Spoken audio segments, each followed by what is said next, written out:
Bonjour à tous et bienvenue sur Urdavex Investigation. Donc aujourd'hui une vidéo un peu particulière. Nous allons retrouver donc Fabienne que vous avez vu dans une vidéo précédente, donc avait fait une interview, un entretien sur son témoignage d'OVNI triangulaire à Carnac en Bretagne.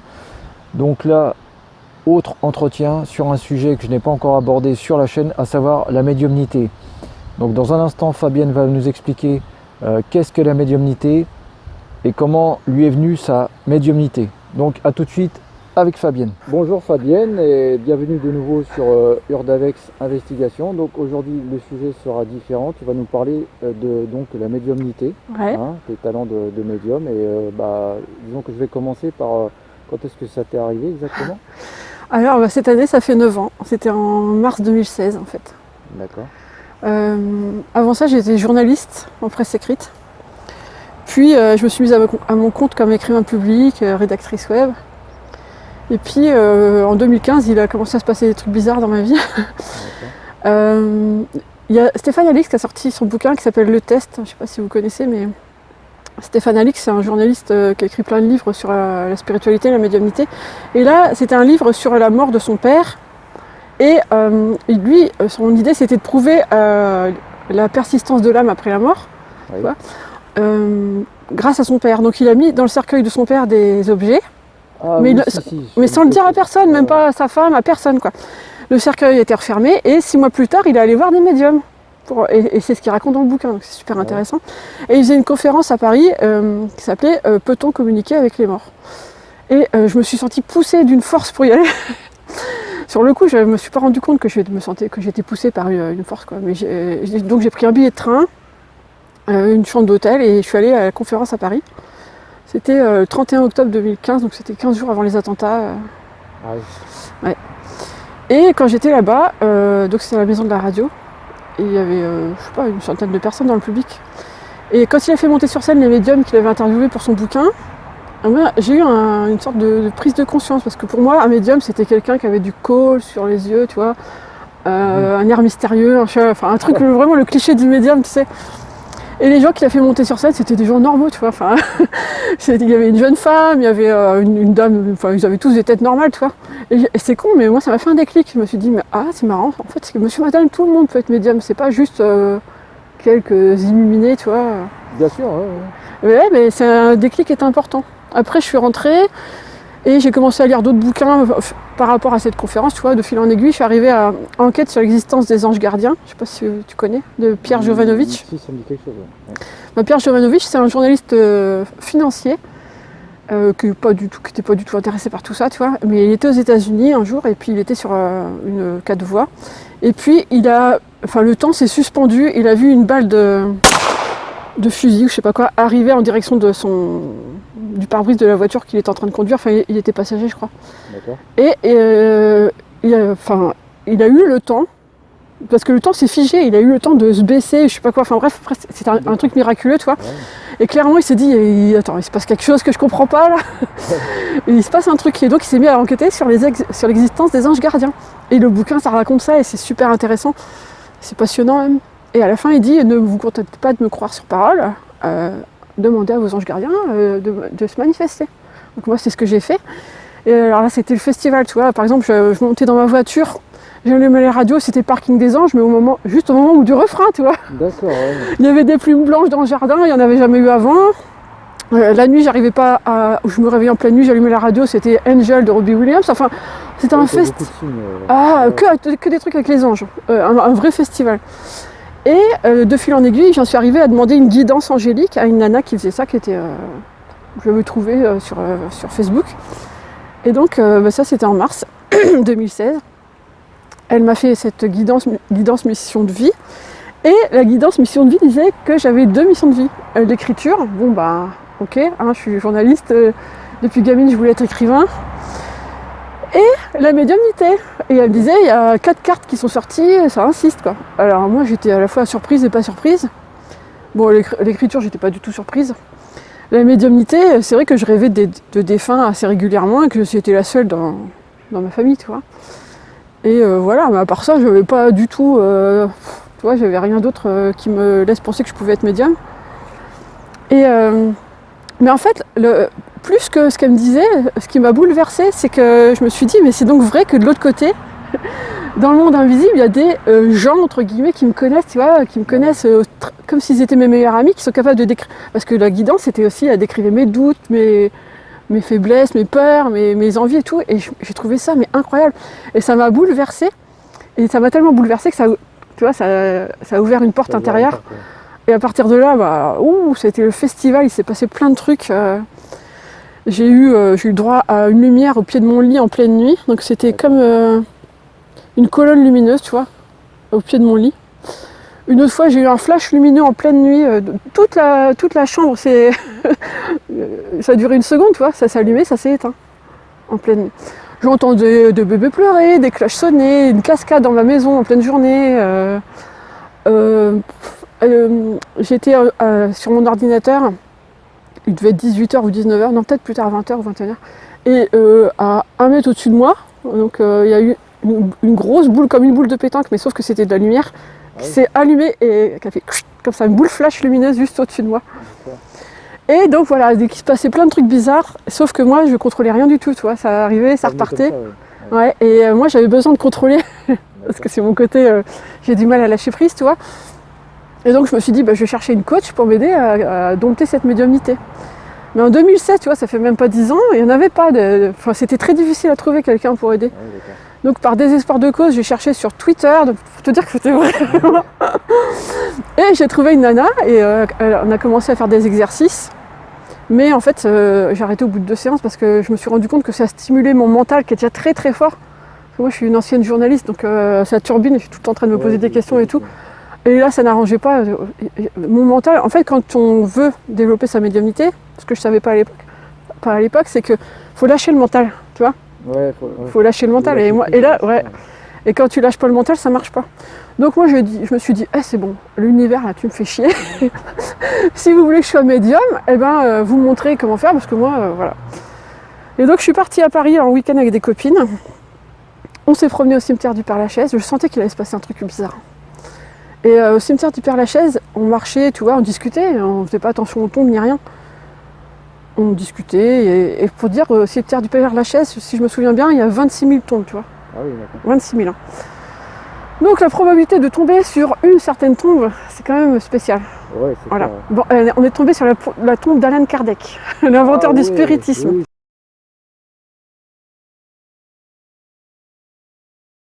Oui. Alors déjà, c'est incroyable. Et quand on est arrivé sur cette tombe, qui était au bord d'une allée, nous on arrivait d'un petit chemin, tu vois, qui était dans le cimetière, qui arrivait sur une allée pavée. Et la tombe d'Alan Kardec, elle était au bord de l'allée pavée. Et il y avait un groupe de touristes avec un guide. Le guide était en train de leur raconter l'histoire d'Alan Kardec, ce qui était déjà complètement improbable, tu vois. Et comme si ça ne suffisait pas, à ce moment-là, il y avait un monsieur qui remontait l'allée pavée, tu vois. Et le guide, il dit au groupe, ah bah tiens, justement, monsieur machin qui remonte l'allée, il est médium. Et moi, ça, c'est ce qu'on appelle des synchronicités. Oui. Et moi, ce qui s'est passé, c'est comme si j'avais eu Tchernobyl, Hiroshima et tout ça en moi en même temps, tu vois. Ça a explosé en moi, je me suis dit, oh putain, j'ai dû m'asseoir et je me sentais pas bien, c'était un choc immense, quoi. Et je me suis dit, bon, ok, d'accord, vous voulez que je devienne médium pro, ok, je sais pas du tout comment je vais faire, parce que moi, je suis pas, enfin, tu vois, ma passion depuis toujours, c'était l'écriture, ça n'a jamais été la médiumnité, je m'en sentais pas du tout capable, ni rien, quoi. Donc avec une synchronicité comme ça, c'était assez énorme. Et même quand je me disais, mais même dans un film de Loulou, tu vois, tu dirais, mais c'est n'importe quoi le scénario, c'est complètement exagéré, mais moi je l'ai vécu dans la vraie vie, tu vois. C'est ça la réalité des patients. Ouais, c'était incroyable. Et donc après j'ai laissé passer l'été, je suis partie à Carnac, mais c'était pas l'année du triangle.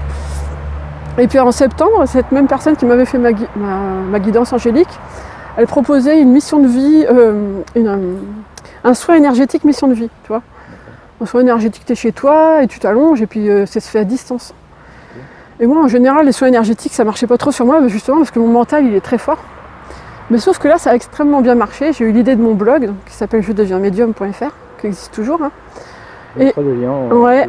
Et j'ai eu, je sais pas combien d'idées, d'articles à écrire sur mes questionnements, mes doutes, mes prises de conscience et tout ce que je vivais, tu vois. j'ai eu, je sais pas, au moins 70 idées d'articles en 24 heures ou 48 heures et j'écrivais dans mon cahier. Et j'allais à toute vitesse, tu sais, et je me disais, hey, calmez-vous, ça va trop vite et tout. Mais j'avais une joie, c'était génial, quoi. Et donc après, j'ai mis en ligne mon blog. Alors j'étais nulle en technique et tout. Mon blog, j'ai eu aucun problème pour le créer, pour acheter le nom de domaine, pour le mettre en ligne. Et je l'ai mis en ligne le 2 novembre. Donc le 2 novembre, c'est le jour de la fête des morts. Je me suis dit que c'était bien pour un blog sur la médiumnité. Puis voilà, dès le début, j'ai eu des lecteurs, j'ai eu des gens qui sont venus lire, qui se reconnaissaient dans ce que je racontais. Parce que à cette époque-là, tu avais surtout des médiums professionnels et tu avais l'impression que, en fait, eux, ils savaient parce qu'ils étaient médiums depuis l'enfance, tu vois. Et puis les autres, nous, on n'était pas des vrais médiums. Ah oui, d'accord. Tu vois. Et donc, il y avait plein de gens qui se posaient les mêmes questions que moi, sauf qu'ils ne savaient pas à qui en parler. Alors, quand ils sont tombés sur mon blog, ils se sont dit, ah, quelqu'un qui est comme nous, qui a les mêmes questions et tout, tu vois. Et voilà, donc à partir de là, comme j'écrivais 2 articles par semaine, tu vois, au bout d'un certain temps, j'avais 50 articles sur le blog. Donc je me suis dit, tiens, je vais les mettre dans un livre, un recueil, puis je vais le mettre sur Amazon pour les gens qui passent pas sur mon blog, pour que ça les intéresse et pour faire connaître le blog. Et puis il y a plein de gens qui ont acheté mon bouquin, et puis après, de fil en aiguille, je me suis retrouvée à être publiée par les éditions Exergue, qui sont le groupe Trait Daniel, donc c'est la référence dans le secteur, quoi. Avec Libérer le médium qui est en vous, où je donnais les conseils pour bien vivre sa médiumnité quand ça te tombe dessus. Qu'est-ce que tu fais quand tu es quelqu'un de rationnel et tout, et que tu comprends pas ce qui t'arrive, comment faire pour pas avoir peur, enfin tu vois, des conseils vraiment pratiques, pas juste tu développes ta médiumnité puis tu fais quoi avec après, tu vois. C'est bien gentil de développer sa médiumnité, mais si tu as peur des démons ou des trucs comme ça, tu vas avoir peur tout le temps, quoi. C'est ça, ouais. Que moi j'ai pas peur du tout de ça, donc voilà, donc je racontais tout ça, tu vois, sur mon blog et dans mes bouquins. Et puis voilà, c'est comme ça que je suis devenue médium. Ça m'est un peu tombé dessus, on va dire. Mais je te dis, moi je voulais vraiment pas devenir médium. Je me disais, bon ok, je suis médium, d'accord, mais je le garde dans mon cercle privé pour les gens, mes amis et tout ça, qui auraient envie que je leur fasse des guidances, tu vois. Mais j'avais pas l'intention d'en faire un métier, tu vois.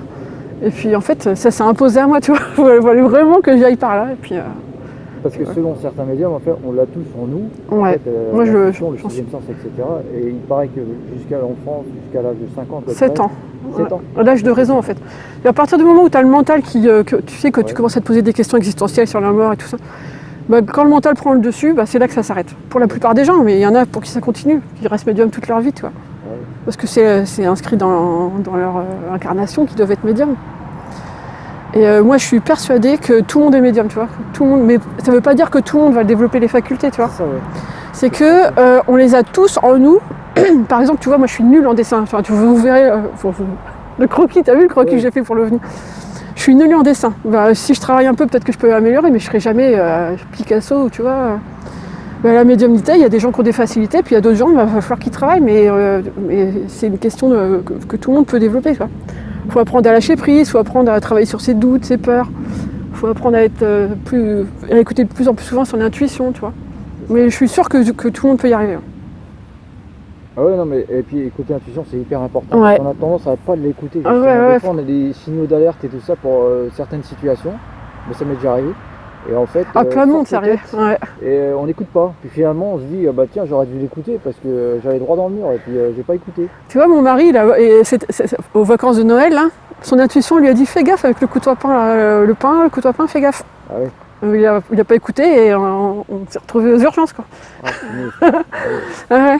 Et pourtant, il avait prévenu l'intuition, tu vois, mais... Ok, d'accord. Et disons que depuis que tu es médium, qu'est-ce qui a été le plus marquant pour ton expérience, qui aurait été vachement marquante, plus qu'une autre?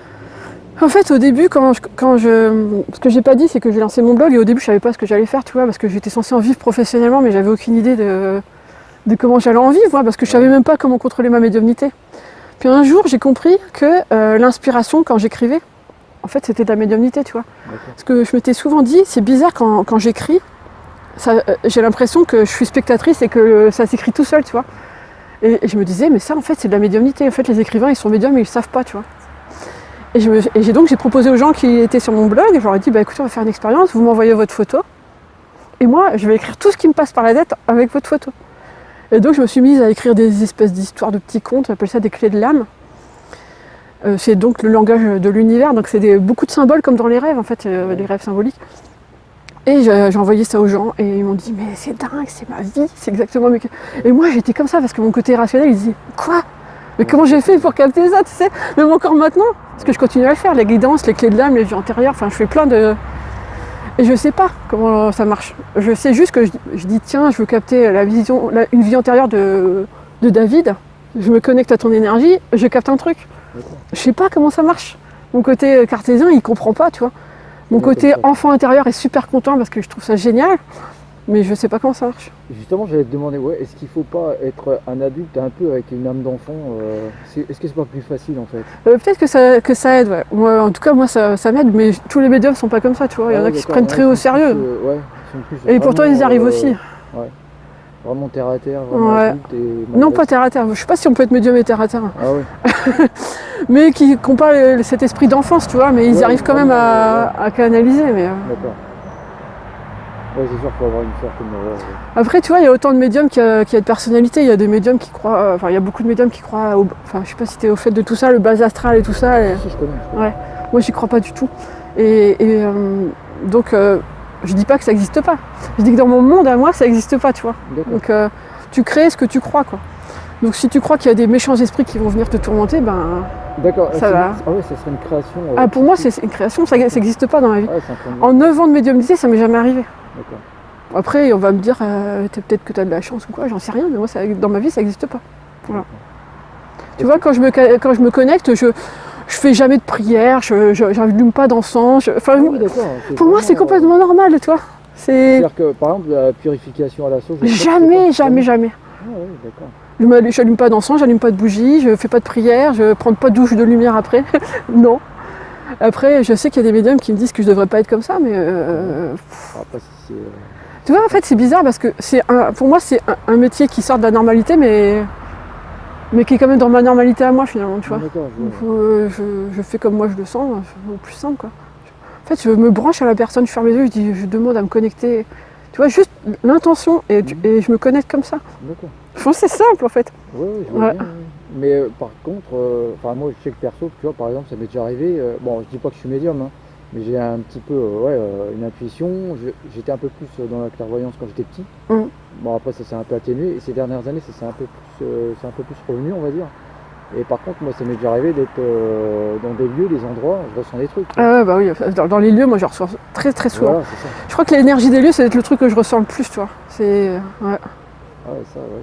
Non, parce que comme tu me disais, bas astral, ça, c'est pas... Non, mais par contre, c'est vrai que je sens... T'as des endroits, Ah ouais, mais je peux pas rester. Ah ouais, voilà, on est d'accord. Ouais, clairement. Mais c'est pas forcément le bas astral, c'est parce qu'il s'est passé un truc pourri là-bas et que l'énergie... elle est là, quoi. Ah bah oui, l'énergie, elle est restée. Ancrée, ah mais je le sens tellement fort, tu vois, quand j'ai visité des maisons, il y en a, je pouvais à peine rentrer dedans. Je disais, ah non, mais c'est mort, moi j'habite pas là-dedans. C'est mort. Ouais, et ça, c'était avant que je sois médium, enfin que je sache que j'étais médium. J'avais déjà le pif pour les énergies, tu vois. Mais moi, je pensais que tout le monde était comme ça. Ah ouais. Je me posais même pas la question. Tu rentres dans un lieu. C'était naturel. Bah oui, tu rentres dans un lieu, tu te sens bien ou tu te sens pas bien. Si tu te sens pas bien, bah tu vas pas, quoi. Enfin... Bah, et des personnes aussi, des fois. Ah oui, mais ça aussi, pareil, j'ai toujours. Tu te sens pas à l'aise ni rien. Ah mais toujours. Ouais. Toujours, j'ai senti les personnes qui étaient pas nettes, je les sentais avant, enfin souvent avant tout le monde. Et je me disais, mais c'est bizarre, pourquoi les autres ils se sentent pas, tu vois. Mais ça aussi, c'est vrai que c'est de la médiumnité finalement. C'est de l'hypersensibilité, enfin, pour moi... Ouais, il y a une sensibilité, je pense. Ouais. Pour moi, la médiumnité, médium, ça veut dire moyen, tu vois, le moyen, donc le canal entre le monde visible et le monde invisible. Ouais, c'est ça. Donc le monde invisible, c'est les défunts, mais il y a plein d'autres trucs dans le monde invisible, tu vois. Et le monde visible, d'ailleurs, c'est pas vraiment vrai, parce que quand tu es médium, tu peux aussi capter l'âme d'un arbre, d'une fleur, d'un animal, et même en télépathie, quoi, tu vois. Bah, il y a des médiums... J'en ai pas entendu des masses dire ça, mais qui disent l'expérience du tout. Tout capter, comme tu dis, la végétation, les animaux, tout ça, voilà, l'expérience du tout, ils appellent ça. Ouais, mais l'expérience du tout, c'est quand tu fusionnes avec le tout. Moi, ça m'est pas arrivé, mais j'en connais quelques-uns qui s'est arrivé. Ouais. Ça doit être assez chamboulant. Bah, tu te rends compte qu'en fait, tu vois, en fait... On fait partie d'un tout, quoi. Bah oui, en fait, toi, moi, on est séparés de corps, tu vois, mais en fait, on est toutes la même âme, la même vibration. C'est juste qu'on va dire c'est Dieu qui s'amuse, tu vois. En fait, on est tous Dieu finalement, tu vois, mais incarnés dans des corps différents. On part loin si on commence à parler de ça parce que... et j'ai oublié de dire qu'avec mon côté cartésien, moi, en tant que médium, j'ai un peu de mal avec les défunts, tu vois. Parce que je me mets tellement de pression pour faire plaisir aux consultants ou la personne qui veut avoir des nouvelles de son défunt que j'ai tellement peur de rater le truc que du coup mon mental, tu vois, il bloque. C'est pour ça que je fais pas les défunts. Quand je le fais, je fais pas payer parce que je veux pas faire payer alors que je suis même pas sûre de me connecter. Parce qu'en général, quand je me connecte, j'ai le défunt, puis au bout de 5 minutes, il y a un autre défunt qui vient, mais moi j'ai pas capté que c'était un autre. Du coup, le début de la canalisation est bonne, et puis après c'est quelqu'un d'autre. Donc c'est chiant, quoi. C'est chiant. Et puis je suis pas sûre que ce soit ce qui m'intéresse le plus, tu vois. Je préfère je m'amusais à aller dans les vies antérieures, les vies parallèles. Ça doit être passionnant. C'est génial, c'est génial. Par contre, moi quand je capte des vies antérieures, c'est pas souvent gai, tu vois. Parce que quand tu vas dans les vies antérieures de quelqu'un, c'est souvent lié à un blocage de la personne et tout. Et donc souvent c'est un peu glauque les vies antérieures que je vis. Mais par contre, je vois ça comme un film, tu vois. Je vois le décor, je vois les gens autour. Sachant que moi, de base, j'ai oublié de dire ça, mais je suis pas du tout visuelle. Même ça s'appelle, je savais pas avant, il y a quelques mois, mais ça s'appelle la fantaisie. Il y a 5% de la population mondiale qui en est atteinte. C'est-à-dire que, par exemple, si tu me dis de penser à une pomme dans ma tête, je vois rien. Je vois pas une pomme, je vois rien. Ouais. Et donc, si j'essaie de penser à un visage, j'arrive pas à me représenter le visage dans ma tête, tu vois. Par contre, quand je canalise, je vois, mais je peux voir les sculptures, les détails d'une sculpture sur du bois, enfin je vois des trucs hyper précis et là, bah, du coup tu vois, je me dis bah là je suis en train de canaliser parce que en temps normal je vois pas de détails, je vois rien en temps normal. Donc ça c'est pas mal aussi comme indicateur pour savoir si je canalise. Enfin maintenant je sais quand je canalise, tu vois, mais avant entre ce que je canalisais et mes pensées, qu'est-ce qui était canalisé, qu'est-ce qui était mes pensées, bah ça m'aidait à le savoir, tu vois. D'accord. Tu marches plus sur le ressenti que sur le visuel en fait. Ben, dans la vie de tous les jours, oui. Et quand je canalise les vies antérieures et tout ça, les guides et tout ça, ben là c'est visuel, je vois. Comme un petit film, comme un souvenir, tu vois. Et au niveau, quand tu captes un défunt, tout ça, c'est juste en ressenti, on va dire un peu en télépathie ou Non, c'est visuel? C'est visuel, un peu télépathie. Souvent ils montrent, quand c'est des défunts, ils montrent des moments de sa vie, comment il est mort par exemple, ou comment était sa famille, quel métier il faisait. Enfin, en fait, je vois et j'ai aussi les infos en même temps, tu vois, sur le métier, sur l'endroit où il habitait, des choses comme ça. Ok. Et donc, tu as écrit plusieurs ouvrages sur la médiumnité? J'en ai écrit 8. Ah oui. Ouais. Donc, il y a les 3 tomes de Je deviens médium qui sont liés à mon blog. Ensuite, il y a eu Libérer le médium qui est en vous en 2018. Comment aider votre enfant médium en 2020. Journal de bord d'une médium qui pense beaucoup trop en 2023. Rêve et médiumnité en 2024. Et puis ça, c'est le petit dernier. Ah ouais, le petit dernier, là, ouais. Il va sortir donc. Oui, il vient de sortir. L'abécédaire de la médiumnité et de la spiritualité. Il est sorti donc, il est dispo. Bah, ça y est, il est dispo. Alors, version papier, c'est sur Amazon. Ouais. Et sur mon blog, jedeviensmédium.fr si vous voulez une petite dédicace avec. Et sinon, en version e-book, il est sur Amazon et sur le site de la FNAC pour les gens qui sont réfractaires à Amazon, parce que je sais qu'il y en a. De toute façon, je mettrai les liens en dessous de la vidéo. Ouais. Voilà. Puis j'ai le projet d'ouvrir une librairie, un espace librairie sur mon blog. Ah, d'accord. Avec impression à la demande, justement pour être hors Amazon, tu vois. D'accord. Alors, une petite dernière question, Ouais. parce que bon, moi c'est une question que je me pose. Donc tu parlais de plusieurs dimensions, des choses comme ça. Ouais. Voilà. Est-ce que tu crois qu'il y a un lien donc, entre le paranormal et l'ufologie? Les ovnis par exemple. Est-ce que tu crois que ça peut être dimensionnel Alors moi, donc pendant longtemps, je me suis dit, les ovnis, c'est un phénomène physique, tu vois. Voilà, Donc, comme tous les scientifiques qui disent, mais c'est pas possible qu'il y ait des ovnis parce que vous avez vu les distances dans l'univers et tout. Mais ça, c'est la vision vraiment purement humaine et scientifique, tu vois. Mais si tu arrêtes de penser comme ça et que tu te dis, en fait, les ovnis, c'est un phénomène psychique, tu vois. Ouais. Et qu'en fait, ils voyagent aussi vite parce qu'ils voyagent pas à la vitesse de la lumière, mais à la vitesse de la pensée. Ça commence à expliquer pas mal de choses, tu vois. Ah oui, c'est clair. Ouais. Et pourquoi moi j'ai vu un ovni, pourquoi il y a plein de médiums qui ont vu des ovnis, tu vois, moi j'ai pas les réponses, mais je me pose quand même pas mal de questions là-dessus. Et il y a un bouquin, je t'en avais parlé, le bouquin qui s'appelle Phénomène de Laurent Kasprowicz, et il y a beaucoup de... justement, il parlait de ça, c'est pour ça que j'ai acheté le bouquin. s'intéresser au lien entre la spiritualité, les phénomènes paranormaux et les ovnis, tu vois, parce que, enfin, quoi qu'un ovni c'est un phénomène paranormal, mais entre tout ce qui est psychique et les ovnis, tu vois. Et c'est vrai que c'est vachement intéressant, mais j'ai pas la réponse moi, mais c'est vrai que c'est un truc qui m'intéresse vachement. Mais ce qui est affolant, c'est que justement, il pourrait y avoir un lien comme ça, mais en fait, il y a aussi une preuve matérielle, parce que quand il y a un écho-radar et tout ça, moi j'ai interviewé quelqu'un, un témoin, et lui, il est tout seul à voir, seul témoin oculaire. Par contre, il a su par le GEPAN et donc Rémi Fauchereau, l'ufologue avec qui il était, qu'il y a eu un écho-radar, le plus gros radar de France à Toulouse, je crois, si je dis pas de bêtises. Donc là, en fait, tu vois, il y a une preuve matérielle. Ouais. C'est ça qui est fou. C'est comme à Valençol, là, le cas de Valençol, le gars, il avait quand même des traces au sol de la soucoupe, quoi. Clair. Donc je sais pas, peut-être qu'il voyage, tu vois. Peut-être qu'il voyage en truc psychique et puis à la fin il se matérialise et on les voit. Ouais, c'est fou quand même. Il y a un truc comme ça, tu vois, parce que c'est vrai que si on se fie à nos propres lois physiques, c'est impossible, tu vois. Selon nos connaissances à nous. Oui, selon nos connaissances d'humains. Voilà, ça c'est l'école humaine. Après l'humain, les scientifiques, je parle de tout ça, ils aiment bien rester dans leur dogme un peu quand même. Ouais, mais t'imagines aller plus vite que la lumière, ça me paraît quand même compliqué. Alors que si c'est psychique, et ben là tu comprends mieux. Ou alors il y a des trous de verre ou des trucs comme ça. Multidimensionnel, c'est une possibilité. Ouais. Mais moi je pense qu'il y a un truc à creuser quand même du côté psychique. Ouais, aussi.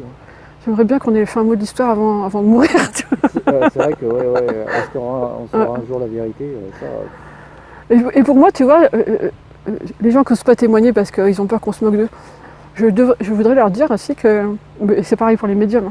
Pour moi, les arriérés, c'est pas nous, tu vois. Les arriérés, c'est les gens qui restent accrochés à leur dogme à la con et qui se posent aucune question, qui n'ont aucune ouverture d'esprit et qui sont persuadés de détenir la vérité. Pour moi, ces gens-là, c'est eux les arriérés, tu vois.